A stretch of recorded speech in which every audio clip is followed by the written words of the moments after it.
如果你看过漫威的雷神系列电影，或者玩过游戏战神，你一定知道北欧神话。今天我们来聊聊北欧神话及其起源。北欧神话源于北欧，特别是在维京时代，大约相当于中国的唐末到宋初流传的一套神话故事和信仰体系。故事的核心是阿斯神族，包括全知的主神奥丁、雷神索尔以及善变的洛基。他们三位是北欧神话中最常被提到的神。这些神话最初以口头传承的方式流传，直到13世纪冰岛皈依基督教后，这些故事才被记录在羊皮纸上，主要以2种形式保存：埃达和萨迦。我们先来说说埃达，它是北欧神话的基础。埃达这个词本身带有神秘色彩，我们尚不确定它的确切含义，可能意为诗歌，也可能是地名。埃达主要包括2部作品：尸体埃达和散文埃达。尸体埃达是一部13世纪编纂的匿名诗集，保留了一些最古老、最真实的北欧神话。散文埃达则主要由冰岛诗人兼历史学家斯诺里·斯图拉松于1220年左右创作。斯诺里的作品结构更为清晰，既解释神话，又讲解吟游诗人的诗歌技巧。这2部文本是我们理解北欧神话及其世界的重要来源。尸体埃达中最著名的诗篇是沃尔帕斯，意为先知女的预言。在这首诗中，一位被奥丁召唤的先知女讲述了宇宙如何从名为金农加普的巨大虚空中诞生。冰与火在虚空中碰撞，形成了第一个生物——巨人伊米尔。奥丁和他的兄弟用伊米尔的身体创造了世界，他的肉化为大地，血液化为海洋，头骨成为天空。这个创世神话与中国的盘古开天辟地有些相似。先知女接着预言了诸神的黄昏 Ragnarok， 没错，就是雷神系列电影的第3部，那是北欧诸神的末日。索尔将杀死巨蛇耶梦加德，却也会被其毒液毒死。奥丁将死于巨狼芬里尔之爪，洛基将挣脱束缚，带领巨人军团与阿斯神族展开决战。世界最终将被毁灭，仅有少数幸存者得以在一片新生的绿地上重新开始。尸体埃达中还有一篇名为《高人之言》，据说是奥丁亲口讲述。诗中有一段著名描述，讲的是奥丁为获得智慧而自我牺牲，他将自己吊在世界树尤格德拉希尔上9天9夜，被长矛刺穿，以此学会符文的奥秘。这一行为体现出奥丁并非全能的神，而是愿意为知识而受苦的神。尸体埃达的诗篇保存在王室手抄本 Codex Regius 等手稿中，这是一本13世纪的抄本，17世纪在冰岛被发现，如今保存在冰岛大学的一个研究所中，该研究所所在的大楼就叫埃达。接下来我们来说说散文埃达。散文埃达分为序言和3个主要部分。有趣的是，序言中声称北欧诸神是荷马史诗中特洛伊国王的后代，后来迁徙至北方。第一部分欺骗古鲁菲以瑞典国王吉尔维与3位神秘人物奥丁的化身之间的对话为框架，讲述了北欧宇宙的构成，从世界树连接的9个世界到神的冒险故事。一个引人入胜的故事是关于矮人和人类的创造。神在海滩上发现2根木头，阿斯克 Ask 和恩布拉 Embler， 赋予他们生命、智慧与感官，从而诞生了第一对男女。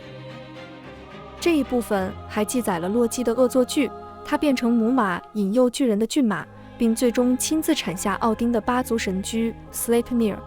这种幽默与荒诞的融合正是北欧神话的典型风格，也难怪 Tom Hiddleston 饰演的洛基因其混沌魅力成为粉丝最爱。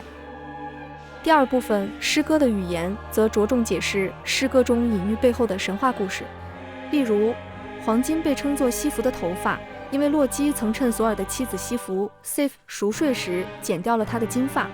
索尔大怒，洛基不得不请矮人打造一顶由黄金编成、以假乱真的假发。虽然斯诺里的散文埃达不如尸体埃达诗意盎然，但它更为系统化，是理解北欧世界观的关键补充。现在让我们再来说说萨迦，这是北欧文学的另一大支柱。萨迦主要讲述人类英雄、国王与家族的故事，融合了历史、传说与神话。大多数萨迦成书于12至14世纪的冰岛，有点像中世纪的小说，记录了真实或半传说人物的生活。萨迦有几种类型：关于冰岛移民的家族萨迦，关于斯堪的纳维亚统治者的国王萨迦，以及讲述神话英雄的传奇萨迦。著名的沃尔松萨迦讲述了沃尔松家族的宏伟史诗，启发了华格纳的《尼伯龙根的指环》和托尔金的《魔戒》。沃尔松萨迦的主角是屠龙英雄西格德，他是奥丁的后裔。西格德将父亲西格蒙德留下的断剑重新锻造，并在养父雷金的指引下击杀了守护被诅咒黄金的巨龙法夫尼尔。通过沐浴法夫尼尔的血，西格德几乎刀枪不入，唯一的弱点是他背部一处被树叶覆盖的地方。他还获得了理解鸟语的能力，听到鸟儿的警告后识破了雷金的阴谋，从而逃过一劫。然而他与心爱的布伦希尔德最终仍落得悲剧收场。我们再来说一个贯穿埃达与萨迦的重要故事——洛基的束缚。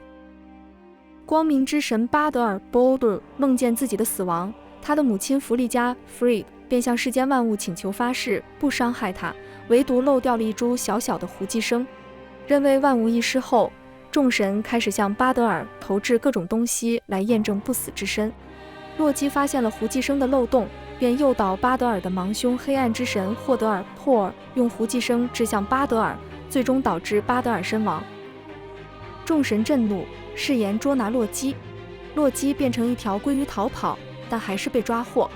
作为惩罚，他被绑在岩石上，头顶悬着一条滴毒液的蛇。洛基的妻子西格妮 Sigyn 用碗接住毒液，但当碗装满他去倒掉时，毒液便会滴在洛基脸上，使他痛苦挣扎。北欧人相信这就是地震的由来。这个故事展现了洛基从调皮捣蛋到彻底堕落的过程，为他在诸神黄昏中的角色埋下伏笔。埃达与萨迦至今仍对现代文化产生深远影响。王室手抄本和其他手稿在基督教兴起之后依旧被不断抄写与研究，使这些故事得以流传至今。如今，这些神话从电影到游戏都在不断被改编，虽然细节各异，但都保留了神那种超凡脱俗的个性。